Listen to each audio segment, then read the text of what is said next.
이 시간 하나님께서 우리에게 주시는 말씀은 구약성경 창세기 26장 34절 35절 2절 말씀입니다.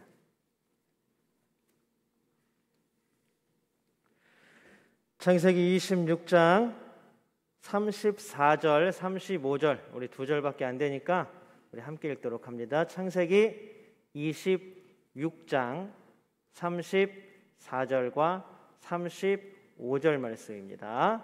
같이 읽겠습니다. 같이 읽습니다. 시작.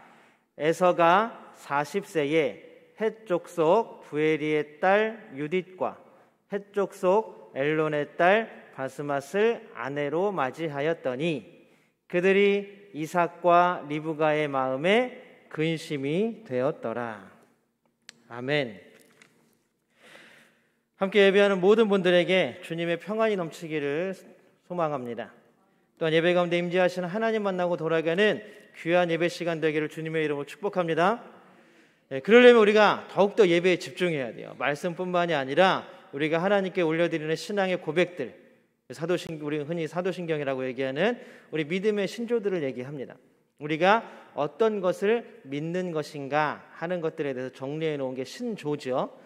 그래서 우리나라에서는 사도신경이라고 번역되어 있지만 사실 사도신조, 크리도라고 해야 합니다. 우리가 믿는 것이 무엇인가 그것들을 정리해 놓은 게 사도신조입니다. 그리고 또 우리가 하나님께 드리는 찬송, 감사로 드리는 찬양에 우리가 또 집중해야 합니다. 하나님께서 백성 삼아주신 우리는 날마다 하나님을 찬양하는 삶이 우리의 삶이 되어야 될 줄로 믿습니다. 또 우리가 함께 드리는 기도, 우리의 마음을 다하여 하나님께 영광 돌릴 수 있고 또 하나님께 간구하는 모든 기도를 통하여 하나님께서 주시는 은혜와 복이 우리 가운데 충만함을 깨닫는 시간이 되어야 합니다. 말씀은 또 더 말해서 무엇하겠습니까? 또한 우리가 다른 분들을 위하여 기도하는 중보의 기도도 우리가 정말로 하나님 안에서 우리 중보 기도하는 우리가 은혜 얻는 시간인 줄로 믿습니다. 그 예배 가운데 임재하시는 하나님을 우리가 예배에 집중함으로 만나는 귀한 시간 되기를 축복합니다. 우리 예배하는 또 우리 같이 하나님 만나는 모든 분들과 우리 앞뒤 옆에 같이 인사 나눕니다. 사랑합니다. 축복합니다. 이 자리에 오신 분들은 복 받으신 줄로 믿습니다. 왜? 하나님이 만나주실 거니까. 임마누엘 하시는 하나님의 놀라운 복이 우리 건 넘치기를 소망합니다. 우리 마음 다해서 하나님께 믿음의 고백 올려드립시다. 우리 손을 번쩍 하나님을 향해 들고 믿음의 고백 올려드립니다. 하나님 좋습니다. 감사합니다. 사랑합니다. 하나님이 하시면 무엇이든지 다 이루어집니다. 하나님 좋습니다. 감사합니다. 사랑합니다. 하나님이 하시면 무엇이든지 다 이루어집니다. 아멘. 하나님께 영광의 박수 올려드립니다. 어느 날 한 선생님이 길을 걷다가 예전에 가르치던 제자를 만났습니다. 그 제자가 이제는 좀 커서 청년이 되었어요. 너무 반가운 마음에 손을 덥석 잡고 안부를 물었습니다. 그랬더니 이 청년이 이 제자의 얼굴이 너무나 괴로운 표정인 거예요. 마치 세상을 다 산 사람처럼 어둡고 침울하고 그런 표정을 짓고 선생님을 지그시 바라보면서 인사했습니다. 안녕하세요. 자기가 가르쳤던 제자가 그러고 있으니까 마음이 좀 무겁겠죠. 선생님도 내가 옛날에 그렇게 애를 써서 사랑하면서 가르쳤던 제자인데 도대체 무슨 일이 있었던 거니? 야, 너 왜 이렇게 얼굴이 괴로워 보이니? 라고 얘기를 했더니 제자가 대답합니다. 요즘 저의 삶엔 즐거운 일이 하나도 없습니다. 삶에 근심과 걱정이 떠나지를 않습니다. 하나의 문제가 해결이 되면 또 다른 문제가 나오고 그 문제를 간신히 해결하고 나면 또 다른 걱정이 생기고 근심이 생깁니다. 마치 걱정과 근심이 끊임없이 내 앞으로 나오는 마치 기차, 연결되어 있는 기차와 같이 계속해서 몰려들고 옵니다. 그러니 제가 어떻게 기쁠 수가 있겠습니까? 정말로 한순간만이라도, 한 시간만이라도 걱정과 근심이 없는 세상에서 살아봤으면 좋겠습니다 라고 얘기를 했어요. 그랬더니 이 얘기를 들은 선생님이 곰곰이 생각하다가 이야기를 합니다. 그래? 근심과 걱정이 단 1분도 일어나지 않는, 아니 1초도 생기지 않는 장소를 내가 알고 있다. 그걸 묻겠죠. 여러분들도 묻겠죠. 저도 묻고 싶어요. 그런 선생님 만나면 아니 도대체 거기가 어디입니까? 제가 모든 걸 다 버리고 지금 그곳을 향해 떠나가겠습니다. 선생님 알려주십시오. 알려주시기만 하면 저는 그대로 그곳으로 가겠습니다. 그때 선생님이 뭐라 그러냐면 저 산 넘은 공동묘지에 가서 누워있어라. 거기에 누워있으면 걱정도 근심도 없다라는 것입니다. 그래서 제자가 선생님이 좀 화가 나죠. 화가 나서 아니 선생님 그럼 저보고 죽으라는 얘기예요? 저보고 죽으라는 말씀입니까? 어떻게 선생님 아무리 제자라 그래도 저한테 그렇게 막말을 하십니까? 라고 했더니 선생님이 그런 얘기를 하더래요. 이 세상은 근심과 걱정이 가득한 세상이다. 어쩔 수 없다. 세상을 살아가면 이런 걱정, 이런 근심, 이런 두려움들이 우리 삶에 한순간도 끊이지 않고 찾아오는 걸 어떡하겠니? 그런데 너는 왜 거기에 맞서려는 생각 없이 그냥 그것을 피하려고만 하는 생각을 하고 있느냐? 그러면 차라리 공동묘지에 누워있는 죽은 사람들과 같지 않냐라는 말을 하더라는 것입니다. 간단한 이야기 같지만 지금 우리가 살아가는 세상을 잘 요약해 준 이야기인 것 같습니다. 죽은 자들이 묻혀있는 곳, 죽은 사람들이 무슨 걱정과 근심이 있겠어요? 죽은 사람들이 걱정과 근심이 있다 그러는 게 더 이상한 일이죠. 그렇죠? 죽은 사람들은 아무 걱정과 근심이 없습니다. 죽었기 때문에 그렇습니다. 그러나 우리는 살아서 이 땅을 살아가고 있기 때문에 걱정이 되고 근심이 일어나는 것입니다. 마치 끊임없이 나타나는 아까 청년이 얘기했던 것처럼 기차가 연결되고 끊이지 않는 기차처럼 우리 앞을 향해서 달려오는 것 같습니다. 그러다가 어쩌면 가끔씩이라도 평안의 삶이 찾아오기도 합니다. 그러나 우리의 삶에 있어서 여러분들 한번 뒤를 기억해 보세요. 평안할 때가 더 많았습니까? 근심과 걱정일 때가 더 많았습니까? 우리의 기억은 부정기억이라는 것이 더 강하게 기억한다 그래요. 그러니까 안 좋은 일, 부정적인 일, 내가 다른 사람들과 정말 사이좋게 지냈던 일보다 싸웠던 일을 더 크게 기억하고 더 오래 기억한다고 합니다. 그렇기 때문에 우리가 과거를 돌아보면 항상 걱정, 근심, 두려움, 다툼, 미움, 시기, 질투 이러한 것들로만 가득 차 있을 것입니다. 그런데 사실 이 밀려오는 걱정과 근심이 나만의 것이면 어떻게든지 막 노력해보고 해보고 하겠는데 우리의 또 가장 근심과 걱정의 많은 부분을 차지하는 게 뭐가 있습니까? 요즘 들어서 자녀들의 문제죠. 자녀들의 문제. 세상에 그나마 나한테 달려오는 고난과 고통은 어떻게 노력을 하고 열심히 해서라도 어떻게 뒤집고 해결할 수 있는 방법을 찾겠지만 여러분들 어떠세요? 자녀들이 자기 마음대로 됩니까? 잘 안 되죠. 우리 둘째는 언젠가부턴가 그런 얘기를 해요. 자기는 초등학교 졸업하면 학교 안 다닐 거래요. 그러고 댕겨요 지금. 그 보고 있으면 아이가 하는 말인데도 깝깝하죠. 쟤는 무슨 생각으로 저런 말을 하고 다닐까?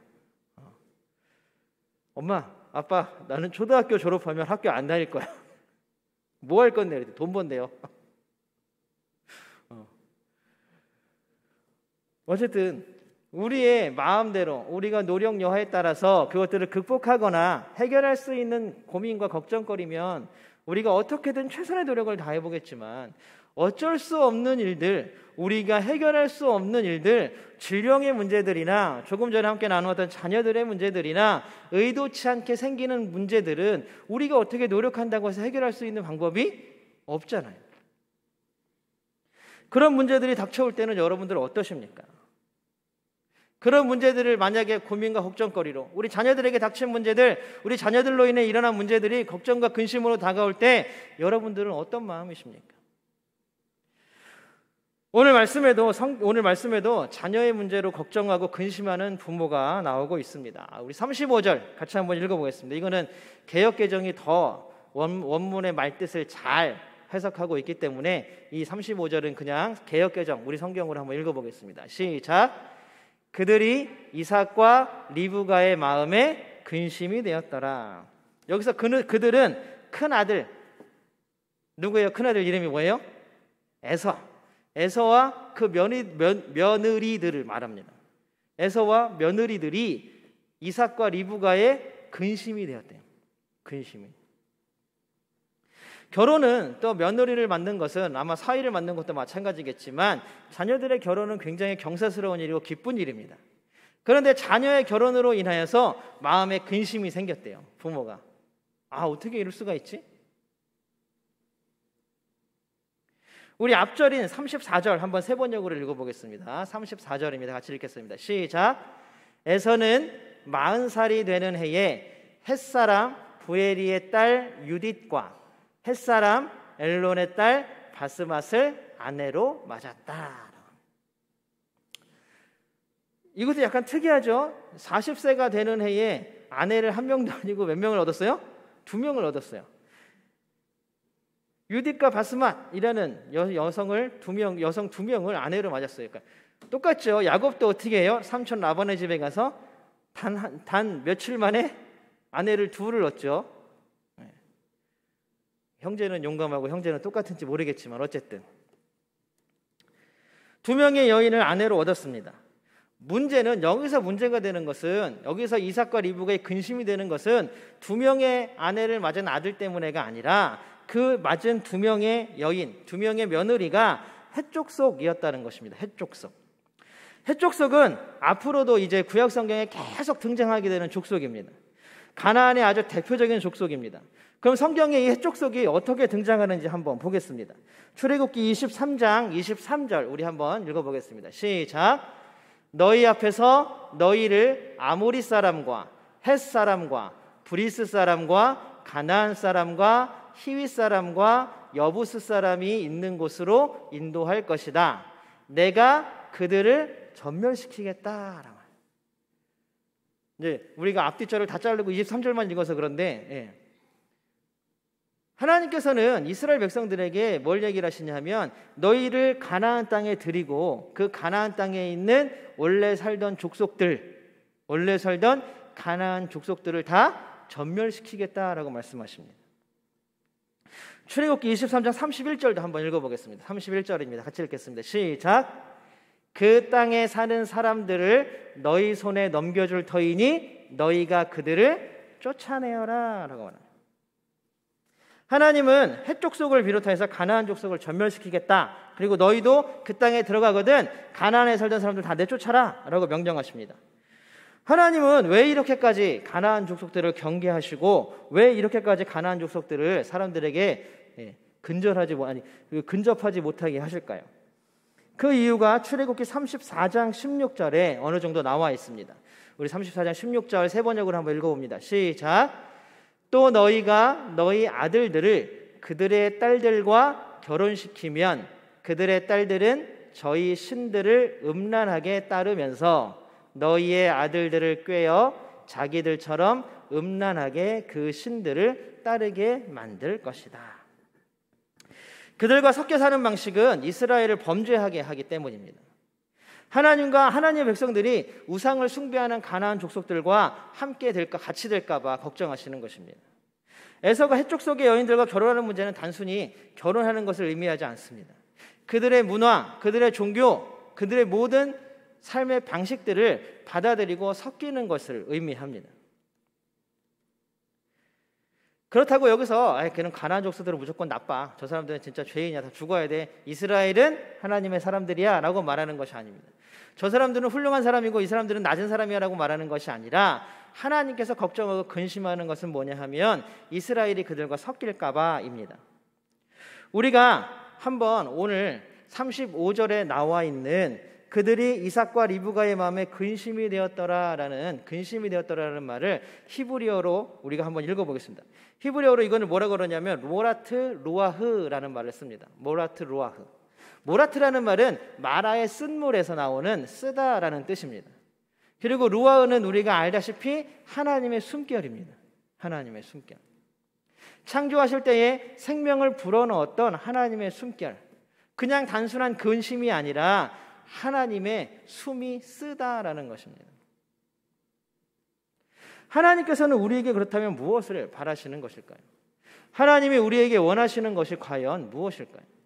지금 이삭과 리브가가 에서와 그의 며느리들 때문에 걱정과 근심하지만 결국 이 이야기는 무엇이냐 하면 하나님이 믿는 사람들이 세상에 근접하여서 하나님의 질서가 아니라 하나님의 법이 아니라 세상의 질서, 세상의 법을 따라 살을까 봐 그것이 걱정되어서 하나님께서 내가 근심한다라는 말을 하고 계신 것입니다. 아브라함의 큰아들이었던 이스마엘은 어떻습니까? 그는 하갈의 애굽의 여인과 결혼시키죠. 결혼시킵니다.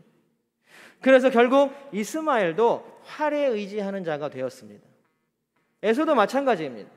이렇게 했지만 그는 사냥하는 자였고 힘 있는 자였습니다.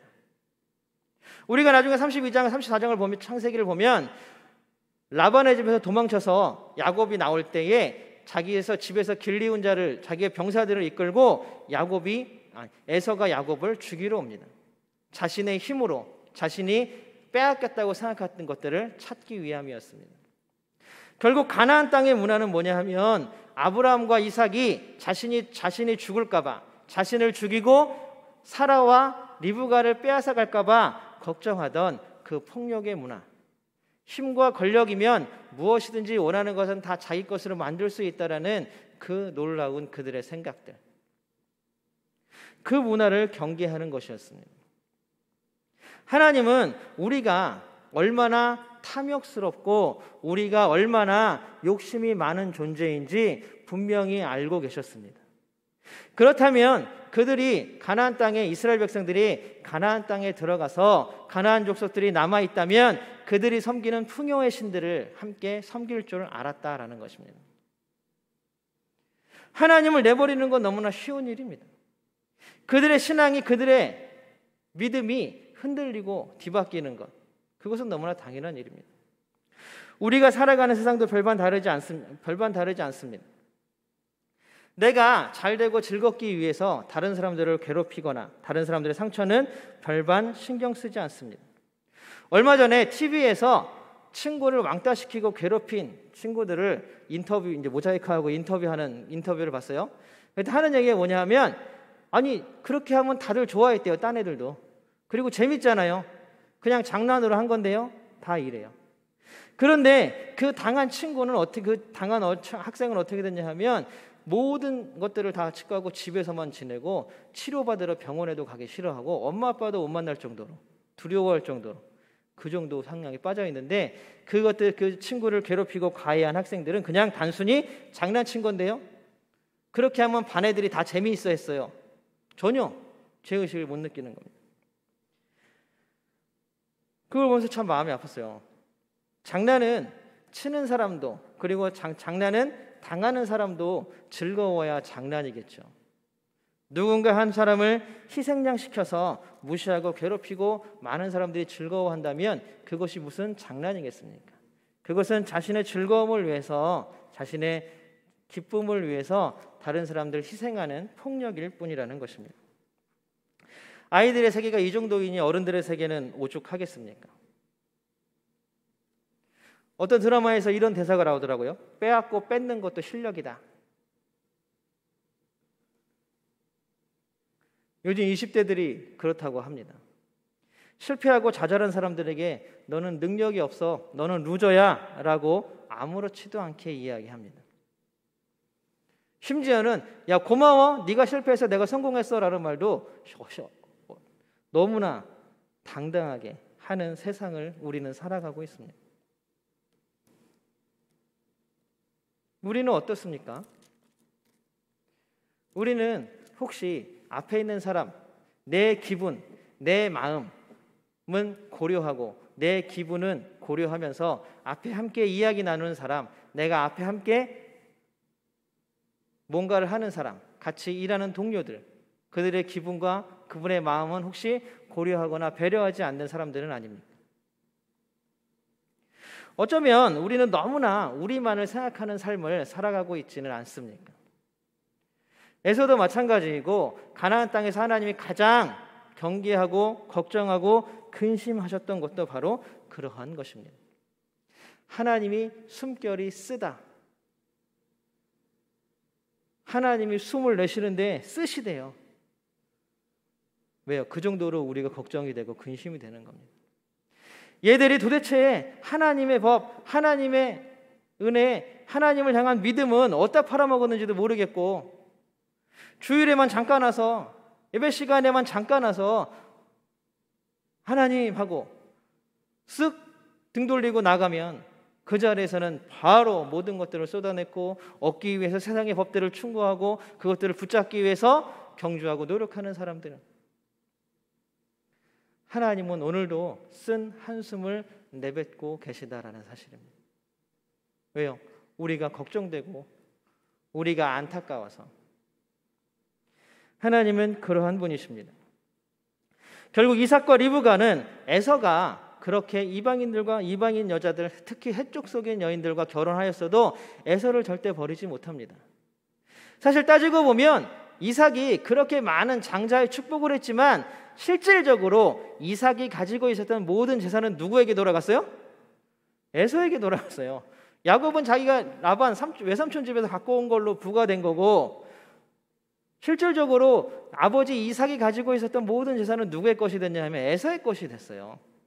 에서의 것이 되었어요.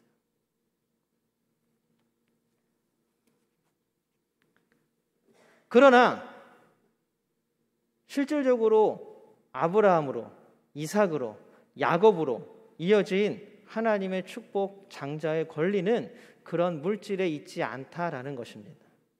이 땅에서 하나님 나라를 이루는 것, 이 땅에서 정말로 세상의 등불이 되는 것, 어두워진 세상에서 어떻게 살아야 하는지, 이 세상을 어떻게 살아가야 하는지 모범이 되는 나라를 세우는 것, 그것이 바로 유산이었고, 그것이 바로 재산이었고, 그것이 바로 장자의 권리로 물려받는 하나님의 약속이었다라는 것입니다. 그 약속은 지금도 우리에게 유용한 줄로 믿습니다. 아브라함과 이삭과 야곱에게 주어졌던 하나님 나라의 약속은 지금 여기 예배드리는 우리 모든 성도들에게도 함께 주어져 있는 줄로 믿습니다. 그렇다면 우리는 어떻게 살아야 합니까? 하나님이 쓴 한숨을 내쉬면서 근심하고 걱정하시는 삶을 살아야겠습니까? 아니면 하나님이 기뻐하시면서 즐거워하시는 삶을 살아야겠습니까? 답은 너무나 명확하지 않습니까? 하나님 믿는 사람이라면 그 답은 너무나 명확합니다. 우리는 하나님이 기뻐하시는 삶을 살아야 될 줄로 믿습니다. 그 삶은 무엇이냐 하면 세상의 질서가 아니라, 세상의 삶의 방법들이 아니라 권력과 힘을 위하여서 남보다 더 많은 것들을, 남보다 더 높은 자리를 얻기 위해서 최선의 노력, 경쟁하면서 다른 사람들은 배척하고 살아가는 삶이 아니라, 하나님의 자녀인 모든 사람들이 함께 어울려서 하나님께서 만드신 그 나라를 걸어가는 것, 그 나라를 살아가는 것, 그것이 우리의 꿈이 되어야 하지 않겠습니까? 그렇게 놀라운 하나됨의 역사가 우리 교회를 통하여 이 땅 가운데 일어나기를 주님의 이름으로 소망합니다. 또한 이렇게 사람들뿐만이 아니라 하나님 만드신 모든 피조 세계가 우리와 함께 하나님의 아름다운 나라를 이루어가기를 소망합니다. 어제 동네 카페에 들려서 커피를 샀어요. 우리 동네에 카페가 딱 하나 있더라고요. 커피숍이. 저기 농협 건너편에 하나 있는데, 가게 이름을 얘기하면 광고가 되니까 얘기 안 하겠습니다.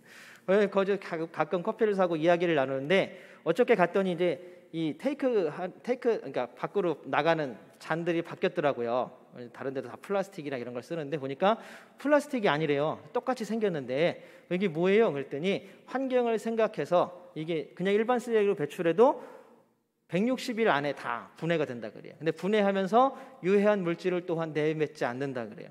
그래서 제가 너무나 반가웠나 막 이런저런 환경에 대한 얘기를 하다가 나오고, 또 거기서 이제 컵을 주문하는 공장이 있더라고요. 그래서 그 주소를 좀 받아왔습니다. 어떻게 그걸 이용할까 하는 생각에. 요즘 사실 TV에 많이 나오는 장면들이 있습니다. 인터넷 조금만 찾아봐도 많은 환경이 오염되는 문제들을 볼 수가 있습니다. 태평양의 고래가 죽었어요. 그거 왜 죽었나 해서 배를 갈라봤더니 온갖 안에서 플라스틱 쓰레기가 나오는 거예요. 여러분, 심지어는 거기에 태화라고 써있는 우리나라 고무장갑도 나왔다 그래요. 태평양 한가운데. 그래서 내장이 막히고 기도가 막혀서 질식해서 고래가 죽은 거예요. 그런데 그런 일들이 지금 비일비재하게 일어나고 있다고 합니다. 지금 태평양에는 수거하지 못한 쓰레기들이 섬처럼 어마어마한 크기, 어떤 큰 거는 여의도만한 크기라 그래요. 모여가지고 자기들끼리 섬처럼 돼가지고 떠다니고 있다 그래요.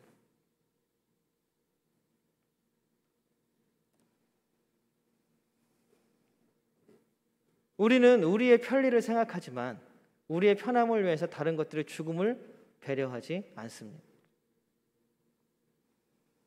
우리는 이런 삶을 살아갑니다. 결국 하나님이 쓴 숨결을 내뱉으시는 삶을 살고 있지는 않은지 걱정이 되는 것입니다. 이삭과 리브가의 근심은 단순히 이방인이 해족속이 며느리여서가 아니었습니다. 에서가 아들이잖아요. 아들이 하나님의 삶을 버리고 이방인의 우상을 따르는 삶을 살까 봐 걱정되는 것입니다. 하나님께 의지하는 삶이 아니라 힘과 권력에 의지하는 삶을 살까 봐 그것이 걱정되는 것입니다. 여러분, 이제 우리는 이제 뭐 삶 다 살았는데 무슨 상관이냐? 여러분들 혹시 아직도 하나님께 의지하지 못하고 살아가는 자녀들 혹은 가족들, 여러분들 우리 주변에 이웃들이 혹시 있으십니까? 그들을 위해 기도하십시오. 그들을 위해서 지금도 하나님은 모라틀로아 쓴 한숨을 내뱉고 계신 것입니다. 우리의 자녀들이, 우리의 가족이, 우리의 이웃이 하나님만을 의지하는 삶을 살아가기를 주님의 이름으로 소망합니다. 하나님의 근심과 걱정거리가 되지 않기를 주님의 이름으로 소망합니다. 하나님의 걱정거리가 아니라 하나님의 기쁨이고 하나님의 즐거움이 되는 삶을 살아가는 우리가 되기를 주님의 이름으로 소망합니다. 믿는다는 것은 단순히 교회 나오는 것만을 의미하지 않습니다. 우리의 모든 삶이 하나님의 법에, 하나님의 사랑에, 하나님의 은혜에 맞게 살아가는 것, 그것이 그리스도인의 삶일 것입니다. 여러분들, 우리가 정말 마음 다하여서 하나님의 쓴 한숨이 되는 사람들이 아니라 하나님의 기쁨과 하나님의 즐거움을 살아가는 그런 우리 모든 성도님 되시기를 주님의 이름으로 소망합니다. 또 하나님 채워주시는 하나님의 사랑과 은혜로 모든 삶을 살아가는 우리 모두가 되기를 주님의 이름으로 축복합니다. 함께 기도합니다. 사랑의 하나님, 감사합니다. 놀라운 은혜와 사랑이 우리 가운데 넘치게 하여 주시옵소서. 하나님의 쓴 한숨이 우리가 되지 않게 도와주시고 우리의 모든 삶이 하나님의 기쁨이 되고 하나님께 영광이 되며 하나님의 즐거움이 되는 우리의 삶이 될 수 있도록 하나님 도와주시옵소서. 우리를 통하여 하나님의 사랑과 은혜가 흘러가게 하여 주시옵소서. 언제나 하나님만을 바라보는 우리 모두가 되게 도와주시고 하나님만을 의지하는 우리 모든 사람들이 다 될 수 있도록 하나님 우리와 함께 하여 주시고 인도하여 주시옵소서. 언제나 함께 하시며 도우시며 지키시는 임마누엘 예수 그리스도의 이름으로 간절히 기도드리옵나이다. 아멘.